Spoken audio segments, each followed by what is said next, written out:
Hello everyone, welcome to my channel. मैं शगुफ्ता और आज हम पढ़ेंगे अधिगम। और अधिगम का जो आज का हमारा सिद्धांत रहेगा वह थॉर्नडाइक का रहेगा, क्योंकि सीडीपी में अधिगम इतना ज़्यादा इम्पॉर्टेंट टॉपिक है कि सीडीपी में ज़रूर पूछा जाता है ये टॉपिक। कोई भी एग्ज़ाम्स हो, सीडीपी अगर उसमें है तो अधिगम से क्वेश्चन ना हो ऐसा कभी हो ही नहीं सकता। अधिगम से क्वेश्चन ज़रूर पूछे जाते हैं, क्योंकि अधिगम के सिद्धांत तो बहुत सारे हैं, 13-14 के आसपास सिद्धांत हैं अधिगम के। उनमें से किसी न किसी सिद्धांत का जो है वो पूछ ही लिया जाता है। आप अभी जो 2021 का टेट पेपर हुआ है आप उसमें चाहे देख लें, चाहे जितने भी पिछले TET, C TET, super TET हुए हैं आप उनको देख लें। अधिगम से क्वेश्चन ज़रूर पूछा जाता है। कोई भी एग्ज़ाम्स मिस नहीं हुआ है आज तक जिसमें अधिगम से क्वेश्चन नहीं पूछा गया हो। ठीक है, तो हम पिछले वीडियो में हमने अधिगम के सिद्धांत में गुथरी का और टॉलमैन का सिद्धांत पढ़ा था। आज के वीडियो में हम पढ़ेंगे थॉर्नडाइक का सिद्धांत, और सभी मोस्ट इम्पॉर्टेंट है, मतलब किसी को भी छोड़ा नहीं जा सकता। सभी के सिद्धांत इम्पॉर्टेंट हैं और एग्ज़ाम्स में बहुत ज़्यादा पूछे जाते हैं। ठीक है, तो आज हम पढ़ेंगे अधिगम का, थॉर्नडाइक का सिद्धांत। उनके मुख्य सिद्धांत और नियम देखेंगे, उनके गौड़ नियम भी देखेंगे, उनको एक्सप्लेन भी करूँगी मैं, ताकि आपको इसलिए सारी चीज़ें याद हो जाए और समझ में आए। वीडियो को स्किप बिल्कुल नहीं करना है, क्योंकि इम्पॉर्टेंट टॉपिक है ये अधिगम का। क्योंकि देखें, आप सुपर टेट की अगर बात करें तो आपको बहुत ज़्यादा कुछ ज़्यादा पढ़ने की ज़रूरत नहीं है, लेकिन जितना पढ़ना है उसको बहुत ही डीपली पढ़ना है। आपको अधिगम पढ़ना है, बिल्कुल अच्छे से पढ़ना है अधिगम के सभी सिद्धांत। ठीक है, आपको वैयक्तिक विभिन्नता पढ़ना है। वैयक्तिक विभिन्नता का पूरा जो है आपका कवर हो चुका है, पूरा अपलोड हो चुका है, और वातावरण वंशानुक्रम भी आपका अपलोड हो चुका है। तो ये जो चीज़ें इंपॉर्टेंट है आप वही पढ़ें, बस टाइम वेस्ट बिल्कुल ना करें। तो चलिए वीडियो स्टार्ट करते हैं। चैनल पर पहली बार आए हैं तो सब्सक्राइब ज़रूर कर दीजिए, साथ ही बेल आइकन को प्रेस ज़रूर करिए। तो चलिए वीडियो स्टार्ट करते हैं। हम पढ़ रहे हैं अधिगम के सिद्धांत, और इसमें हम पढ़ेंगे सबसे पहले गुथरी को हमने और टॉलमैन को पढ़ा था, लेकिन आज हम पढ़ेंगे थॉर्नडाइक को। तो थॉर्नडाइक का पूरा नाम क्या है? एडवर्ड ली थॉर्नडाइक। यहाँ पर थॉर्नडाइक मैंने इंग्लिश में इसलिए लिखा है क्योंकि हिंदी में ये टाइप होने में प्रॉब्लम हो रही थी, तो इसलिए इसको इंग्लिश में लिखा है। तो इनका फुल नेम क्या है? एडवर्ड ली थॉर्नडाइक, और ये अमेरिका के निवासी हैं। थॉर्नडाइक ने शिक्षा मनोविज्ञान का जनक होने के अलावा भी मनोविज्ञान में कई महत्वपूर्ण योगदान दिए हैं। तो यहाँ पर एक बात सामने आती है कि थॉर्नडाइक जो है वह शिक्षा मनोविज्ञान के जनक भी हैं। अगर आपसे पूछा जाता है शिक्षा मनोविज्ञान के जनक कौन हैं, तो शिक्षा मनोविज्ञान के जनक हैं थॉर्नडाइक। यहाँ पर अगर आपसे मनोविज्ञान के जनक या बाल मनोविज्ञान के जनक पूछे जाते हैं तो वहाँ पर आपको थॉर्नडाइक नहीं करना है। वहाँ पर आपको किसको करना है? जब आप उनका सिद्धांत पढ़ेंगे तो वहाँ पर एक्सप्लेन करूँगी मैं। तो थॉर्नडाइक को जो है शिक्षा मनोविज्ञान का जनक कहा जाता है, ये बात आप क्लियर कर लें। मनोविज्ञान या बाल मनोविज्ञान का जनक नहीं कहा जाता है उन्हें शिक्षा मनोविज्ञान का जनक कहा जाता है। पूरा नाम क्या है? एडवर्ड ली थॉर्नडाइक, और ये अमेरिका के निवासी हैं, क्योंकि कई बार क्वेश्चन यहाँ से भी आते हैं। अब देखिए थॉर्नडाइक का व्यक्तित्व का विभाजन सबसे पहले देखते हैं। पहला नंबर है थॉर्नडाइक का व्यक्तित्व का विभाजन। इन्होंने चिंतन और कल्पना शक्ति के आधार पर व्यक्तित्व को 3 प्रकार में बांटा है। यहाँ पर देखें, मैं आपको साथ के साथ ये भी बताऊंगी क्योंकि क्वेश्चन जो है वो किस तरह से बनते हैं या क्या क्या क्वेश्चन पूछे जा सकते हैं। तो यहाँ पर आप ध्यान दें, पिछले किसी एग्ज़ाम्स में, मुझे याद नहीं कौन सा टेट का था, उसमें ये पूछा गया है कि जो व्यक्तित्व का विभाजन किया है थॉर्नडाइक ने, वो किस आधार पर किया है। तो ये तो बात की बात हो गई, ये सारी चीज़ें पढ़ना। उन्होंने क्वेश्चन यहाँ से ही पूछ लिया था आपका। आप जब भी कोई सिद्धांत या कुछ पढ़ते हैं तो आप ये जो ऊपर लिखा रहता है इसको इतनी गहराई से ध्यान से आप नहीं पढ़ते। आप जो पॉइंट रहते हैं उनको याद करने की ज़्यादा कोशिश करते हैं, लेकिन कई बार क्वेश्चन यहाँ से भी आ जाता है। और किसी सीटेट या टेट के एग्ज़ाम्स में यहाँ से क्वेश्चन पूछा गया है कि थॉर्नडाइक ने जो व्यक्तित्व का विभाजन किया है तो वो किस आधार पर किया है या कितने प्रकार में बांटा है। कई बार संख्या पूछ लेते हैं या किस आधार पर किया है ये पूछ लेते हैं। तो पूछा भी गया है आपसे पिछले एग्ज़ाम्स में कि किस आधार पर व्यक्तित्व का विभाजन किया है थॉर्नडाइक ने, तो वो किया है उन्होंने चिंतन और कल्पना शक्ति के आधार पर। ठीक है, सारे पॉइंट आप नोट करते चलिए। तो थॉर्नडाइक ने व्यक्तित्व का विभाजन चिंतन और कल्पना शक्ति के आधार पर किया था। कितने प्रकार में बांटा है? तो 3 प्रकार में बांटा है। देखिए पहला क्या है? स्थूल या मूर्त विचारक। स्थूल या मूर्त विचारक। मूर्त किसे कहते हैं? जो चीज़ें प्रत्यक्ष होती हैं, जो चीज़ें हमारे सामने होती हैं उसको हम मूर्त कहते हैं, जिसको हम देख सकते हैं। ठीक है, तो जिसको हम देख सकते हैं उसे कहते हैं मूर्त या प्रत्यक्ष, और उसी को स्थूल भी कह सकते हैं। ठीक है, तो स्थूल या मूर्त विचारक जो मतलब व्यक्तित्व का इन्होंने विभाजन किया है। तो कुछ लोग होते हैं मूर्त विचारों वाले। ठीक है, मूर्त विचारों वाले या स्थूल जो है विचारों वाले। इनमें कौन लोग आएंगे? रिपेयरिंग करते हैं वो आ सकते हैं, या बहुत सारे ऐसे होते हैं वर्क जो इसके अंतर्गत आते हैं, मूर्त या स्थूल के अंतर्गत। तो स्थूल या मूर्त विचारक में आते हैं मरम्मत करने वाले। जैसे एसी का जो एसी रिपेयर करेगा जो, तो वो एसी को सामने रख कर ही तो रिपेयर करेगा, उसकी कल्पना करके रिपेयर नहीं करेगा। एसी को सामने रख कर ही रिपेयर करेगा, कल्पना करके रिपेयर नहीं करेगा। टीवी रिपेयर करने वाला, टीवी उसके सामने होगी, यानी कि मूर्त होगा वो चीज़। मूर्त मीन्स होता है प्रत्यक्ष। ठीक है, तो ऐसी चीज़ें जो प्रत्यक्ष रख कर, यानी सामने जो चीज़ें हैं उसके बारे में अगर कोई चीज़ें कोई काम करता है, कोई सिद्धांत खोजता है, कोई नियम, ज़रूरी नहीं है ये मरम्मत करने वाला ही हो, ये सिर्फ एक एग्जाम्पल है। हो सकता है इसमें कोई वैज्ञानिक भी आ सकता है, इसमें वैज्ञानिक भी होते हैं। और वैज्ञानिक क्योंकि किसी भी चीज़ का जो सिद्धांत या खोज करता है तो किसी न किसी एक चीज़ को ज़रूर पॉइंट देखता है, फाइंड आउट करता है, उस चीज़ के बारे में वो रिसर्च करता है, तो वो भी मूर्त में माना जाता है। तो ये स्थूल या मूर्त विचारक होते हैं। आई थिंक आप समझ गए होंगे। नेक्स्ट है अमूर्त या सूक्ष्म विचारक। मूर्त में से होता है प्रत्यक्ष, अमूर्त में से होता है अप्रत्यक्ष। जो चीज़ें हमें दिखाई नहीं देती, सिर्फ महसूस कर सकते हैं या हम कल्पना कर सकते हैं, उनको कहते हैं अमूर्त। तो अमूर्त या सूक्ष्म विचारक जैसे कवि और वैज्ञानिक। यहाँ पर ध्यान दें कि मैंने आपको वैज्ञानिक पहले में भी बताया था और इसमें भी है, तो वहाँ ये चीज़ भी आपकी क्लियर हो जाएगी अभी। अमूर्त या सूक्ष्म विचारक, देखिए अगर आप किसी भी चीज़ को एक्सप्लेन करना चाहें तो उसके नाम को बारीकी से आप पढ़ें, सारी चीज़ें एक्सप्लेन हो जाती। अमूर्त यानी जो चीज़ें हमें दिखाई या महसूस दिखाई नहीं देती, सिर्फ कल्पना कर सकते हैं या महसूस कर सकते हैं, उसको कहते हैं अमूर्त या सूक्ष्म विचारक। सूक्ष्म मतलब बहुत ही सूक्ष्मता के साथ जो विचार करते हैं गहराई से, वो इसके अंतर्गत आएंगे। कौन लोग? जैसे कवि को कुछ दिखाई देता है नहीं, वो सिर्फ कल्पना करके एक जीवंत चित्रण कर देता है, तो वो आएगा अमूर्त में। और वैज्ञानिक आते हैं मूर्त में भी और अमूर्त में भी। जैसे वैज्ञानिक हैं, मान लीजिए गुरुत्वाकर्षण का जो नियम दिया था, तो वो सेब गिरा था, तो वो सेब गिरा था, उन्होंने उस सेब के गिरने पर विचार किया, तो सेब तो मूर्त हो गया, इसलिए उन्होंने सेब के गिरने पर पूरी रिसर्च करी, यानी एक चीज़ मिली उनको मूर्त, जिस पर उन्होंने विचार किया, तो ये मूर्त विचारक में भी आते हैं वैज्ञानिक। फिर उन्होंने जो रिसर्च किया और जो तरह तरह की कल्पनाएँ उनके माइंड में आई, विचार आए, कल्पनाएँ आई, तो वो हो गया किसमें? अमूर्त विचारक में। तो वैज्ञानिक जो हैं ये मूर्त में भी होते हैं और अमूर्त में भी होते हैं। तो अमूर्त विचारक में सबसे अच्छा उदाहरण है कवि का। ठीक है, नेक्स्ट है तीसरा प्रत्यय विचारक। ऐसे लोग जो किसी नियम या सिद्धांत की रचना करते हैं वो आते हैं प्रत्यय विचारक में। और यहाँ पर एक चीज़ क्लियर कर दें कि प्रत्यय विचारक में ए और बी दोनों आते हैं।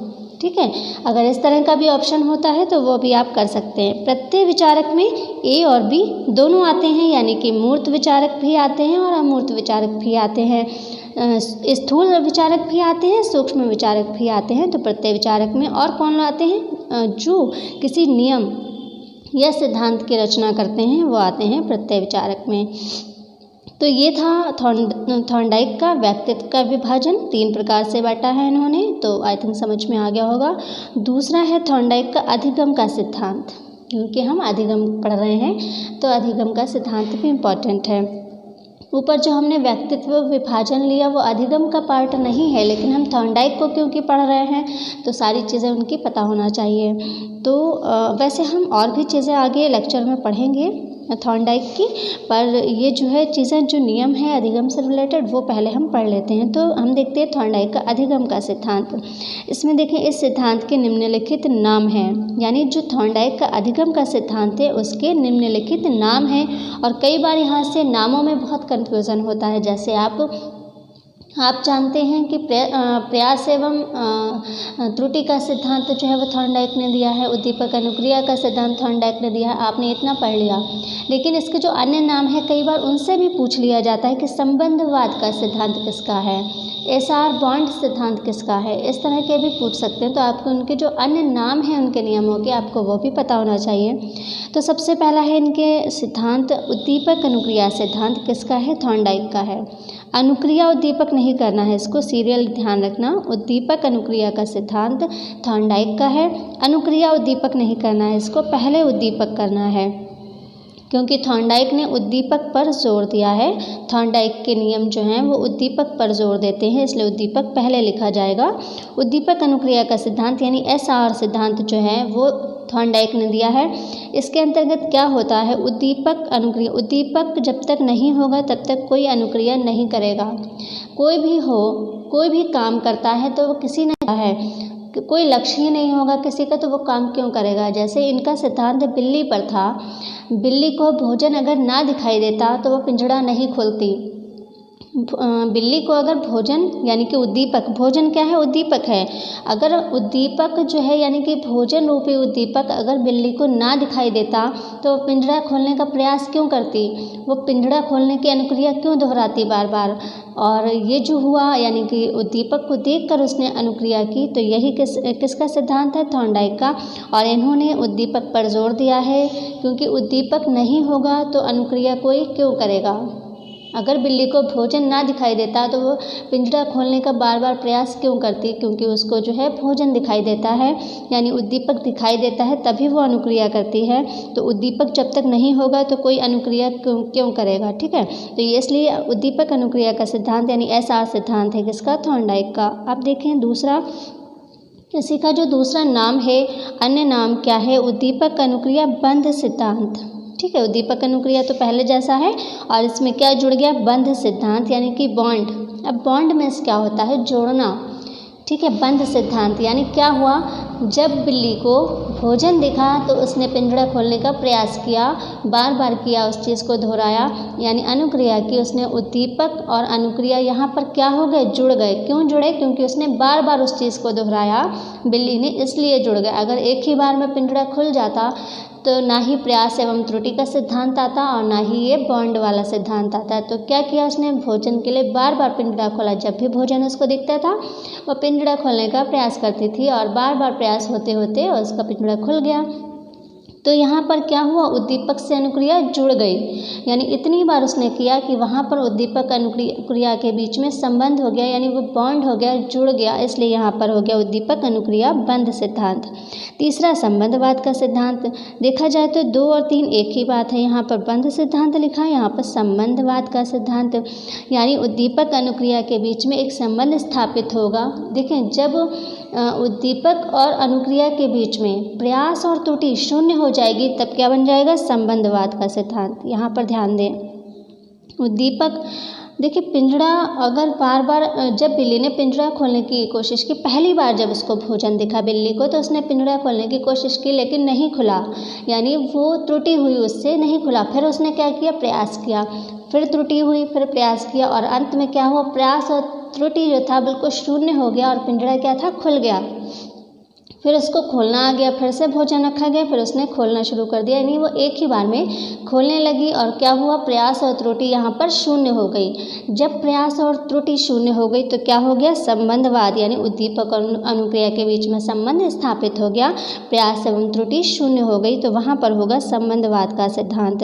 ये भी थॉर्नडाइक का सिद्धांत है। संयोजनवाद का सिद्धांत एक ही बात है, सारे ये अन्य नाम है, ठीक है। त्रुटि एवं प्रयास का सिद्धांत, जैसे कि आपको पता है, भोजन देखते ही बिल्ली एक ही बार में तो पिंजड़ा नहीं खोल पाई थी।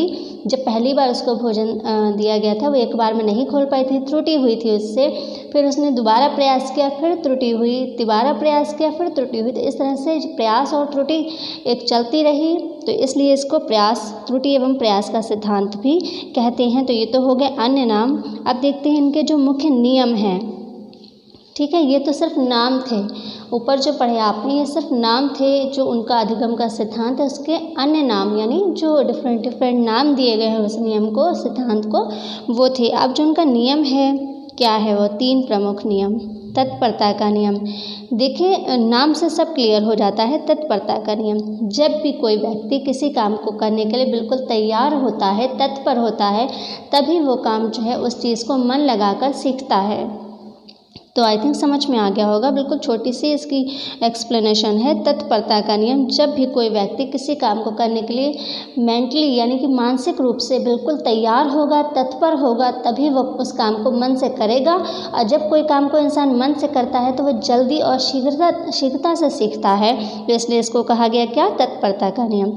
दूसरा क्या कहा गया? अभ्यास या प्रयास का नियम। अभ्यास या प्रयास का नियम कैसे? वही अभी आपने देखा कि जैसे बिल्ली ने बार बार पिंजड़ा खोलने का प्रयास किया या अभ्यास किया, तो यहाँ पर इसलिए इसको अभ्यास या प्रयास का नियम कहा गया। अभ्यास या प्रयास एक ही बात है।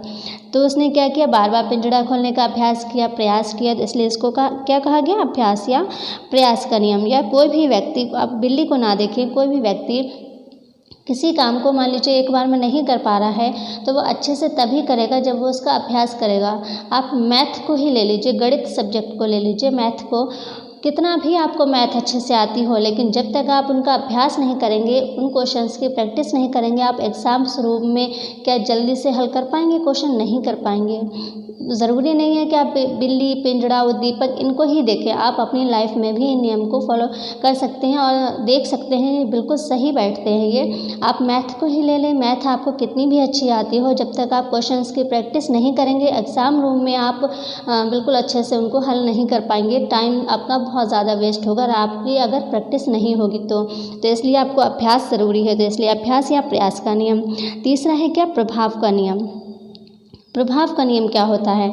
जब भी कोई व्यक्ति किसी कार्य में अनुक्रिया, मतलब अनुक्रिया समझें आप, जब कोई व्यक्ति अनुक्रिया करेगा तो वो अनुक्रिया तभी करेगा जब उसके जो उससे प्राप्त होने वाले लक्ष्य हैं उनसे उसको कोई खुशी मिलने वाली होगी, उस अनुक्रिया पर उसका अच्छा प्रभाव पड़ने वाला होगा, उसको लगेगा कि इसका प्रभाव अच्छा रहेगा, तभी वह उस काम को करेगा, वरना वो नहीं करेगा। अगर उसको लगेगा कि इसका जो है प्रभाव जो है अच्छा नहीं पड़ेगा, उसको कोई फ़ायदा नहीं होगा इससे, तो वो बिल्कुल भी अनुक्रिया नहीं करेगा। बिल्ली थी, उसको भोजन अगर नहीं दिखाई देता तो वो क्यों करती? उसको ये लगा कि इसका अगर हम पिंजरा खोलने के प्रयास करेंगे तो इसका प्रभाव अच्छा पड़ेगा और क्या होगा? उसको भोजन मिल जाएगा। इसी तरह से जब तक किसी व्यक्ति को किसी कार्य में अच्छे अनुभूति या अच्छा होने की या सुख मिलने की जो है उसको संभावना होती है, उसको लगता है कि इस अनुक्रिया पर अच्छा प्रभाव इफेक्ट पड़ेगा, तभी वो करता है। तो ये हो गया प्रभाव का नियम। अब देखिए नोट क्या है, जो 3 नियम दिए हैं थॉर्नडाइक ने, उसका नोट देखें क्या? अधिगम के लिए इन तीनों नियमों का सकारात्मक होना ज़रूरी है, नकारात्मक नहीं। ठीक है, इन सभी नियमों का सकारात्मक होना ज़रूरी है अधिगम के लिए, यानी किसी भी काम को सीखने के लिए। अधिगम मतलब सीखना। ठीक है, तो सीखना, अधिगम सीखना। किसी काम को सीखने के लिए इन तीनों नियमों का सकारात्मक होना ज़रूरी है। यहाँ से भी क्वेश्चन बन सकता है। ठीक है, आप देखें जो इनके गौड़ नियम हैं, थॉर्नडाइक के नियम कितने हैं? 3। व्यक्तित्व विभाजन कितने में किया? 3 में किया। अब थॉर्नडाइक के गौड़ नियम कितने हैं? 5 हैं गौड़ नियम, तो आपको संख्या भी ध्यान रखनी है। थॉर्नडाइक के 5 गौड़ नियम है। पहला बहु अनुक्रिया का नियम, दूसरा मानसिक दशा का नियम, तीसरा तत्वों की पूर्व समर्थता या आंशिक क्रिया का नियम, और चौथा सादृश्यता या समानता का नियम। ये हैं इनके 5 गौड़ नियम। तो इसको देखें, बहु अनुक्रिया का नियम।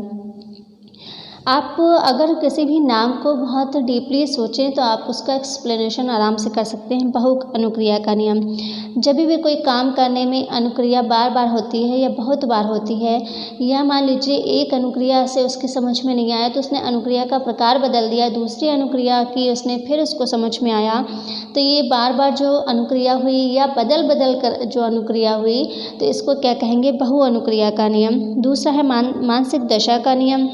तो कहीं ना कहीं मानसिक दशा, जैसे कि अभी मैंने बताया, जब किसी भी व्यक्ति मन से तैयार होता है, जैसे तत्परता का नियम आपने अभी देखा, जब मन से मेंटली वो तत्पर होगा, तैयार होगा किसी काम को करने के लिए, तो वो किसी काम को अच्छे से कर सकता है और जल्दी और शीघ्रता से सीख सकता है। तो यहाँ पर कहीं ना कहीं मानसिक दशा भी जिम्मेदार है। तो मानसिक दशा का नियम भी इसको कहा गया गौड़ नियम है ना, क्योंकि ये मुख्य नियम नहीं है। ठीक है, तीसरा है तत्वों की पूर्व समर्थता या आंशिक क्रिया का नियम। ये नियम जो है मोस्टली बच्चों पर यूज़ होता है, क्योंकि क्या होता है कोई भी कार्य जो है बच्चे को अगर बिल्कुल पूरा सिखाने की कोशिश करेंगे तो वह देर में सीखेगा। तो क्या कर दें, उसके छोटे छोटे टुकड़े कर दें, ठीक है, छोटे छोटे भाग कर दें उस काम के। कोई भी काम है उसके अगर छोटे छोटे भाग कर दें, यानी आंशिक रूप से दें किसी बच्चे को, तो वह जल्दी कर लेगा।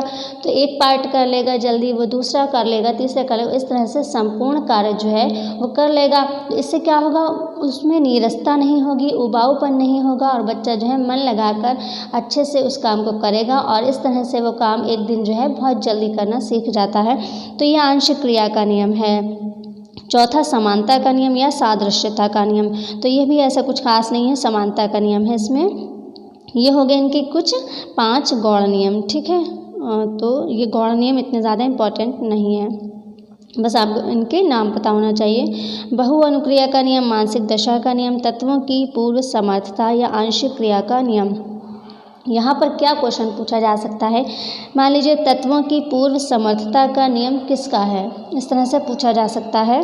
तो तत्वों की पूर्व समर्थता या आंशिक क्रिया का नियम किसका है, थॉर्नडाइक का। सादृश्यता का नियम किसका है, थॉर्नडाइक का। इस तरह से क्वेश्चन बनते हैं, बस और कुछ नहीं बनते हैं। 5वां क्या है, सहचर्यात्मक स्थानांतरण का नियम। 5 है ना, सहचर्यात्मक, यहाँ से देखें क्लियरली दिख नहीं पा रहा होगा, ये देखिए यहाँ पे देखिए आ की मात्रा नहीं है, ठीक है। ये सहचर्यात्मक स्थानांतरण का नियम, यानी किसी भी चीज़ के बीच में सहचर्य नहीं होगा, जब तक संबंध नहीं होगा उद्दीपक अनुक्रिया के बीच में, तब तक वो काम सफल नहीं होगा, या वो करेगा ही क्यों अनुक्रिया जब तक उसको उद्दीपक नहीं दिखेगा। और इतनी बार वो प्रयास करेगा कि प्रयास और त्रुटि जो है शून्य हो जाएगी, तब हो जाएगा क्या, सहचर्य, तब हो जाता है क्या, सहचर्यात्मक या सहचर्यवाद या संबंधवाद। तो ये है इनके 5 गौण नियम। फिर देखिए थॉर्नडाइक का अधिगम स्थानांतरण के समान तत्वों का नियम, यानी ये इनका 6ठा पॉइंट है। देखिए बहुत ज़्यादा कुछ नहीं है इसमें पढ़ने को, अगर आप डीपली थोड़ा सा बस नाम को, उसकी हेडिंग को देखें और उसको समझने की कोशिश करें, नाम में सब कुछ पता चल जाता है। जैसे कि नियम या सिद्धांत का जो नाम होता है, अगर उसको हम गहराई से सोचें तो हम उस पूरे नियम को समझ सकते हैं। तो समान तत्वों का नियम जो इनका है पूरा देखिए आप यहाँ से नाम, थॉर्नडाइक का अधिगम स्थानांतरण का जो समान तत्वों का नियम है वो है ये, पहले और बाद में अधिगम में स्थानांतरण बस वहीं तक होगा जहाँ तक समानता पाई जाएगी, ठीक है। तो यहाँ से देखिए आप, पहले और बाद में अधिगम में स्थानांतरण बस वहीं तक होगा जहाँ तक समानता पाई जाएगी।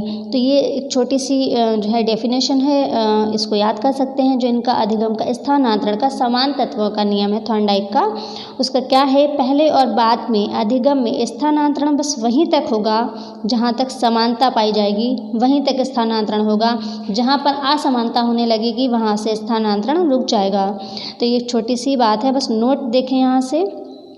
थॉर्नडाइक के प्रयोग में शामिल बक्सों को, जो थॉर्नडाइक का जो सिद्धांत था उन्होंने जो उसमें बक्से शामिल किए, उन बक्सों को क्या कहते हैं, थॉर्नडाइक के प्रयोग में शामिल बक्सों को पहली बक्सा या पजल बॉक्स कहते हैं, पहली बक्सा या पजल बॉक्स कहते हैं। तो ये यहाँ से क्वेश्चन पूछा नहीं जा सकता, लेकिन यहाँ पर एक ये भी रह गया था, तो इसको भी नोट कर लें आप। थॉर्नडाइक के प्रयोग में जो शामिल बक्से थे उनको पहली बक्सा या पजल बॉक्स कहते हैं।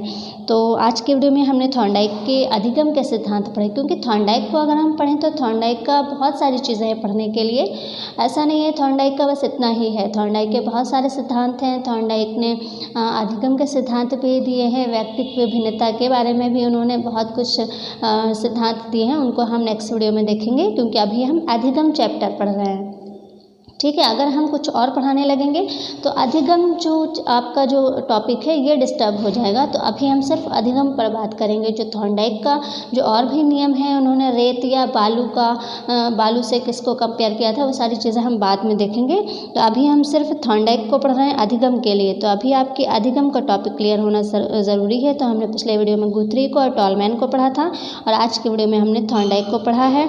और नेक्स्ट वीडियो में हम और 2 बड़े, क्योंकि नेक्स्ट वीडियो में हम 2 लोगों को लेंगे, 2 विद्वानों को लेंगे, जिससे आपका अधिगम का टॉपिक जल्दी क्लियर होगा। और क्योंकि अधिगम को आपको बिल्कुल छोड़ना नहीं है, अधिगम का आपको एकदम अच्छे से पढ़ना है, क्योंकि अधिगम बिल्कुल छूटने वाला नहीं है आपका एग्ज़ाम्स में, यहाँ से क्वेश्चन आना ही है आपका। तो अधिगम को ध्यान से पढ़ना है आपको। बने रहें चैनल पर, यहाँ पे आपको कुछ भी वेस्ट मटेरियल नहीं मिलता है। आप टेट की बात करें तो आप टेट का जो अभी 2021 का पेपर हुआ है, आप इसमें भी देख लें तो आपको, अगर आपने किसी ने भी मेरे चैनल से तैयारी की है, वीडियो देखे हैं, तो उसका टेट का पेपर बहुत अच्छा रहा होगा। बस अफसोस है कि वो पेपर हो नहीं सका, कैंसिल हो गया। तो आज के वीडियो में इतना ही। वीडियो अच्छा लगा हो शेयर ज़रूर करेगा। मिलते हैं नेक्स्ट वीडियो में, तब तक के लिए टेक केयर, बाय बाय।